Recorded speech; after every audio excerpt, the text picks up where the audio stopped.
Hello, as always, I'm Abbie. This is Stories Lived, Stories Told, and today I invite you to join me and MableAlexis Jackson as we take a communication perspective on her experience as a CosmoTeenz Fellow.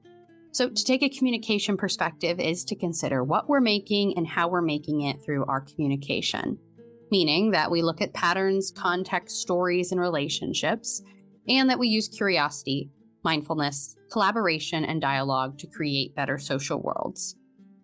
As I said, our conversation partner today is one of the CMM Institute's CosmoTeenz Fellows, MableAlexis. This is the fourth installment in our month-long conversation that we've been having with the fellows all about mental health and the comic book they've been working on, which will be coming out soon, so I'll keep you updated on that. If you haven't listened to our first 3 episodes, definitely check those out. But for now, let's continue the conversation with MableAlexis.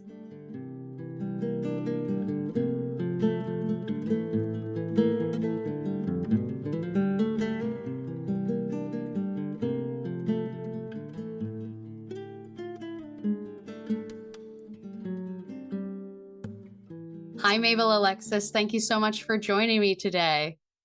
Thank you. So glad to be here. Thank you for having me on this podcast. I'm really glad to have you. I'm really looking forward to this conversation, especially because the last person I spoke to was Joanna, and that was actually a while ago. So I know a lot has transpired with your project as it's actually starting to come to life now. So I'm excited to hear an update from you about where the project's at now and what's exciting that's going on and what the next turns are. But to start, could you introduce yourself a little bit? Yes, my name is MableAlexis Jackson. I live in Ponchatoula, Louisiana, and I'm from the United States of America. And one of my mom's friends, they had told my mom about the CosmoTeenz. And my mom told me about it, and I was like, okay, so I'm going to just try it out and see. I went on there, I gave them my ideas, and the next couple, maybe 2 weeks or so, they told me that they accepted me. I was like, wow, that's big. And it's just like, I got a chance to make new friends in different countries. And it was just like, when I was little, I always wanted to make friends in different countries, younger, older, just open myself up more, basically. I have really enjoyed the CosmoTeenz and all my fellows that I've been working with, and feel like we have like a sister bond now. So yes, it's really nice. Yeah, that's awesome. Is this your first opportunity that you've had to do anything like this? Yes, this was a really big opportunity when I seen it, and it was like it's kind of opening up another door to something big, and I wanted to try it. I was kind of scared for a minute because, again, I was like, I don't know if I would be able, like, doubting myself, but I just took a chance and just stepped in, and I'm here today having a podcast meeting. So I'm very excited. Yeah, that's awesome. Well, yeah, obviously exciting from the beginning, exciting to apply, get the chance to share your ideas, and then be told that you were accepted to be one of the fellows. So now kind of looking back, what has the experience been like for you so far? What kind of things are you going to remember? What excited you? What challenged you? The exciting part was meeting different fellows from different countries. That was awesome. We got on with our mentors. We all got on the chat, and it was like they had so many different accents. It's cool when that's something you've never been exposed to before. Exactly. Yeah. It was awesome. And my family, I told my family about it, and they was basically like my number one fan, like pushing me, keep going and stuff like that. Getting into it, the challenging part was when we was going and putting our thoughts in connecting to one another. Yeah. I kind of started dealing with personal issues, which it was different, like personal issues with, mental health. Yeah. All hitting at once. Mm-hmm. And, they was like, you pick a topic or what you want to talk about. And I said that because everybody go through it. Everybody's going to experience it, whether you like it or not. How would you be able to handle it? So I put my thoughts out, and they ran with it. Yeah. And when I seen it, I was like, in my eyes, I'm thinking like, I I can actually probably change somebody's life, like with this comic book that's coming out, and how to like identify and be like aware of the things and ask for help. Don't be scared to ask for help. Personal with me, that's why I bring myself in it, because I had to ask for help because I was going through this. I'm the only child. So I don't have sisters and brothers and nobody to talk to. Yeah. My mom was my go-to, basically, when I had struggles and stuff and everything. But I definitely wanted to open up and reach out to young fellows and also older in my generation, well, my age group. It's okay to let somebody know. Yeah. That was my biggest goal.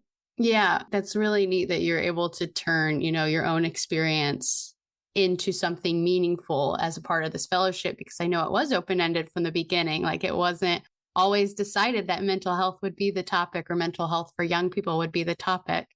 And so, unfortunate the experience you had to go through, but I'm excited to see that something meaningful is coming out about it. Like you said, everyone experiences it. And I don't think there's a lot of resources out there that are specifically for, like you said, young people talking to other young people about mental health. Is that something that you feel like you have gotten to do in your life, is talk to your peers about mental health, or this is kind of a first step into that for you?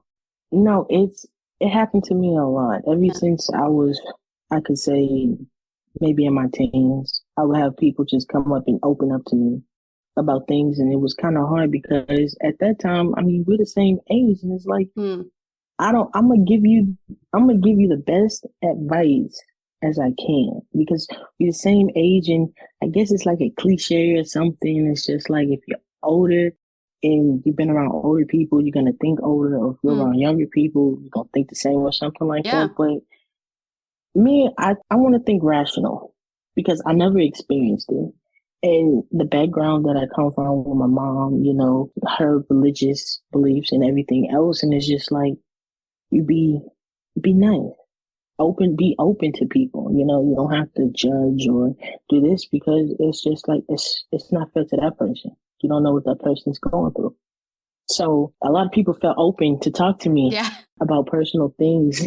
And I got to the point I used to ask myself or my cousins or something like, why do everybody just want to like open up to me and just talk to me? At first it's like I didn't like it, because it was like, I'm not a big talker, so I really don't talk. But when I say stuff, it's like, they say it's powerful when I say something. I don't know why, but I just like speaking the truth, being honest, but not like to hurt your feelings or nothing like that. But just to let you know that I love you and I care about you, as a friend, a brother, sister. And that's what my family say, my friends, my best friend. She said that you basically, you put things together and kind of like make it better, like turn the negative into a positive. And so she was like, so my cousins agreed with it and my family, they agreed with it. So after that, I just stuck with it. Like, I'm not the type that's going to come up to you and be like, oh, open up to, no, I'm not going to do that. Like, a nice friendship. Once you get to know me, I'm a little goofy when you get to know me. But, other than that, I could say they just love opening up and talking, which I think is good, because I didn't know anything about this. I thought it was good to talk to somebody, because you don't know what they're thinking or what they're going to do when they go home, or you just never know. And so I just kept that and kept it in my head. And ever since I ran with it, then that's when I started this, and I was excited. I was happy, which I'm still am. I am very happy. I seen my script and everything. I just started having personal issues with the things that I'm talking about. Yeah. And as I was going through that, I know we would have to like do updates, put like, what do y'all want to put on the next page, or the next page on this, or something. And honestly, I use myself. Now, anybody else would want to just, put somebody else, or put like a avatar or something. I want it to be real. Yeah. Because when the reader read it, I want them to feel like the pain, but also hear the healing from the pain from it. So That's why the title, like life after, like you've been through a lot, but it's still life after. Mm-hmm. It just popped to my head when I said it, and I really liked it. I wrote it down and everything.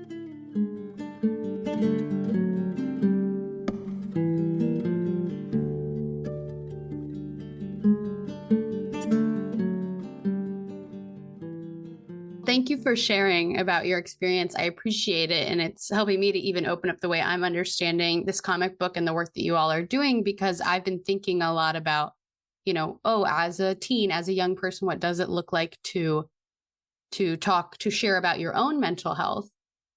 And maybe, people don't have all that language to talk about what's going on inside them.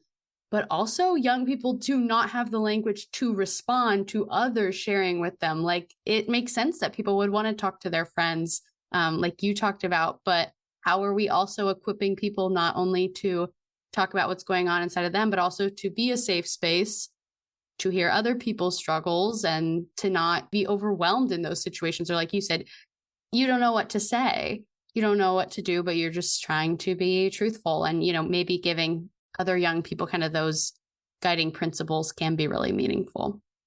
Definitely. Well, I'm excited about where the comic book seems to be. Can you talk a little bit about what you all have decided to do with it and how it's all coming together now? Well, we had got our script, and when I got my script, I loved how the way I didn't see everybody else's yet. I know Trent, he just let me see mine, and when I seen it, the outline of it, it was beautiful. It was, I think I'm gonna make you smile. It was talking about a baby bird. Yeah. How this baby fragile coming out of an egg. And when I seen this, like, I got goosebumps. Mm-hmm. Like, it was awesome. And I was reading, and as I was going, it was like, wow, it was like all of this that I said, Trent put it even better. The book is coming good. I know we have to find the cover.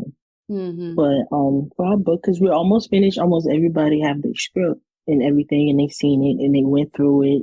They loved it. One of my fellows for team, I think she had reached out to me. We was talking about our script and everything, and they was just telling us how it's gonna like flow. We don't know who's gonna go first on the first page or something like that, but we're like very excited, trying to find like nice little colors for it. I said, like, everybody else wanted like pastel colors. Pastel colors is cool. It's like an attention getter, to get your attention, make you want to look at the book.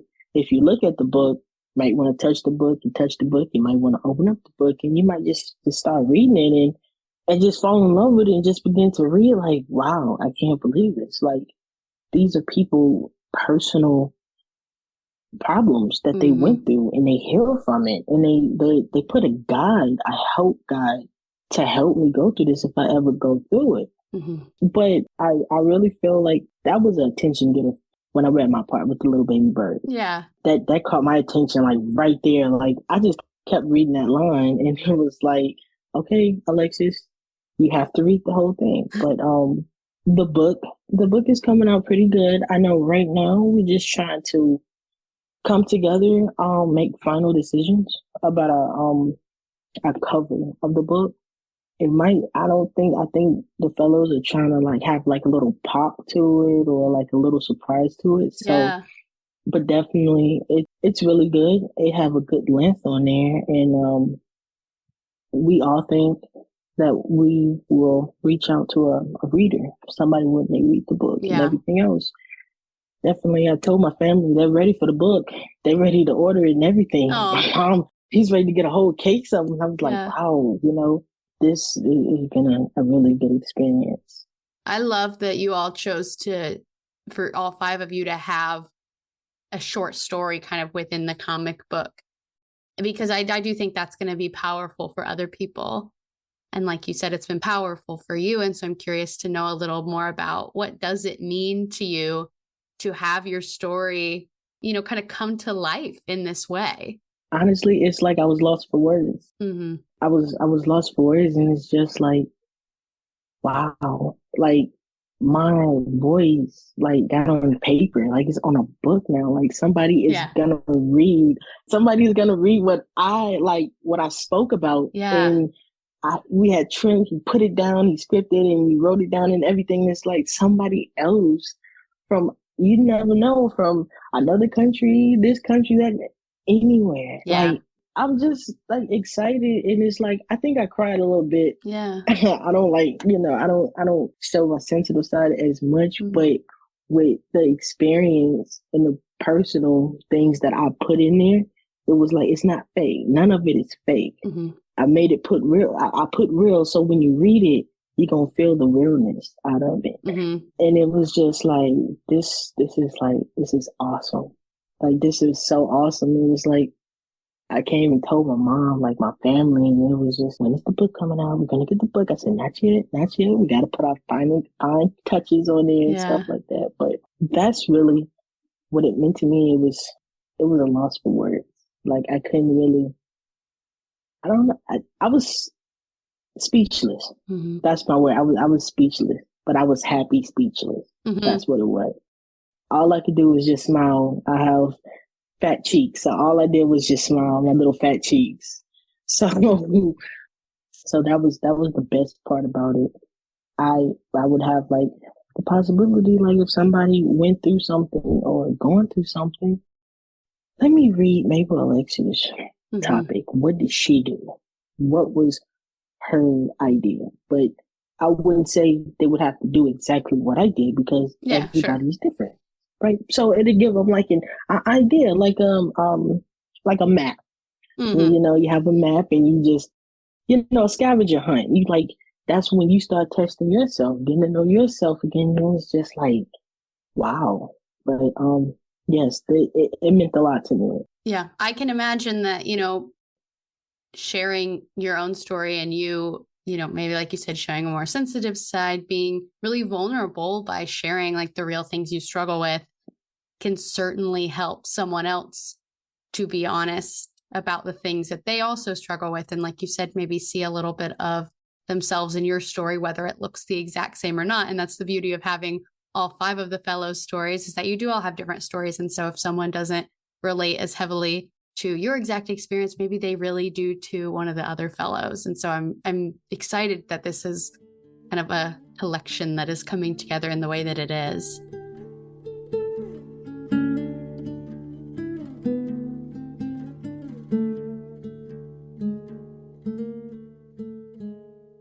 What is your hope for the comic book and for what other people can get out of it? To expand, to go even like nationwide, to let people know, and young children, like, it's not just, I know for me being 23 and my fellows, they're a little younger than me, but sharing is caring. So I also wanted to be in my age group, but I got to remember I was their age before. Yeah. And now coming up, it's just like, what they've been through, like with school and everything else, is just totally different. And I was like, well, I kind of want to share it too, because I was in their shoes before. So that was kind of like my big thing is I wanted to get out, to let them know, like, it doesn't matter if you're 20 or in your teens or your mid-teens. But I would say, like, coming into high school, early adulthood, it's a lot. Like, it's just a lot. And you have some people that's been through a lot. You just never know that because they don't show it.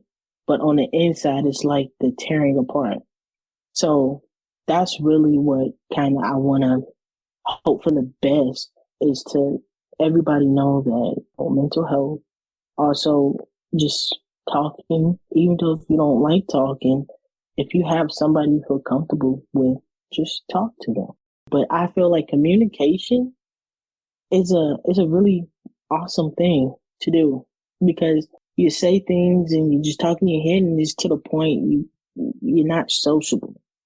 You don't know how to hold a conversation because you're not used to talking to people. And right now, like me, I'm nervous and I'm in a speech class right now, so I have to stand up in front of a class. Right. So yes, I'm very nervous, but that's letting me know I need to open up and be more social. Once you be more social, you're going to get comfortable. it's gonna pull you out of your comfort zone. So you got to get ready for challenges like that. And that's what that's what's in like the book, because everybody like kind of agree on what I'm trying to come across. So we all on one accord. So that's really good. Mm-hmm. But that's basically our hope, to get our book out so people can look into it, buy it. I talk about the book all the time. Yeah. Like it's all the time. And it's just like, I make them even more excited. Yeah. Like when they like text me or call me, when is the book coming out? Oh. And so that's basically like our big goal, is to make sure what we say and how we feel, it gets out. Mm-hmm. And, you know, if people have, our family, friends, and stuff like that, we're going to definitely, you know, get the book. Definitely going to stay connected to CosmoTeenz, Mm-hmm. because this was, honestly, it was like really awesome. Worldwide, like, this is awesome.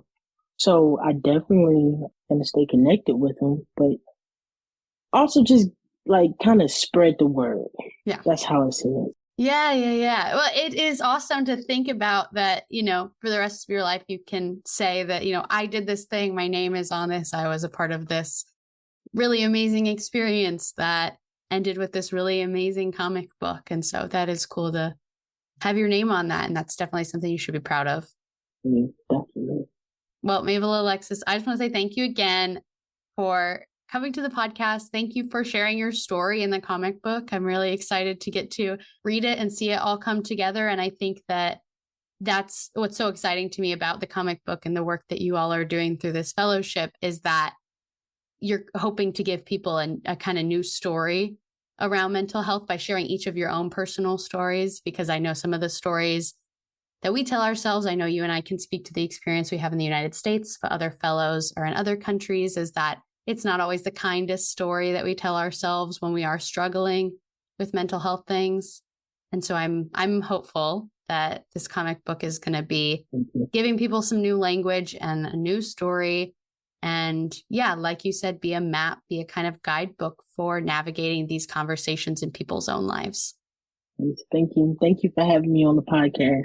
This has been awesome. And I love this experience. It's been great. Great. Thanks, MableAlexis. Thank you.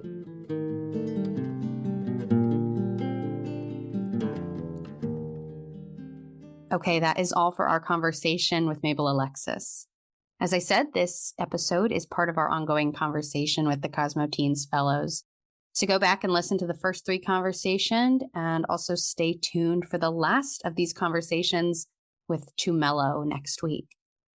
At the end of each episode, I like to offer a question or two to reflect on. This acts as an next turn for us so that the conversation doesn't stop when the episode does. Today, the question I would have you think about is, how do we demonstrate our caring for others through the sharing of our stories? MableAlexis said it in this conversation, and it's kind of stuck with me, that saying that sharing is caring. And I think you hear that mostly talking about little kids and teaching them that they should share their toys with people. But I thought it was interesting to consider that saying in the context of sharing our stories and how we can care for others through sharing our stories, especially about mental health or things we struggle with. I've said many, many times on this podcast that I think what a lot of us crave is more of those very real stories. So I'm thankful for the CosmoTeenz and what they're doing with this comic book, because it's exactly that. And I think it matters and it's powerful. So think about that for yourself in your own life. You can find that question at the top of the show notes too, if you're looking for it. I also invite you to reach out to me to share your reflections on that question, or to share other questions of your own or ideas. You can do that in a couple ways: through email, the website, or by commenting on Instagram or YouTube. Another great way to keep dialogue going is to share this episode with someone you want to invite into the conversation, so do that as well. As always, I'm supported by the CMM Institute for Personal and Social Evolution. This podcast is just one of many initiatives designed to create space for more conversations that move us toward better social worlds. You can learn about the CMM Institute and other initiatives like CosmoKids, Cosmopolis, and now CosmoTeenz at the link in the show notes. Thank you for showing up. Thank you for being curious, and thank you for being a part of this story. I'm Abbie, and this has been Stories Lived, Stories Told.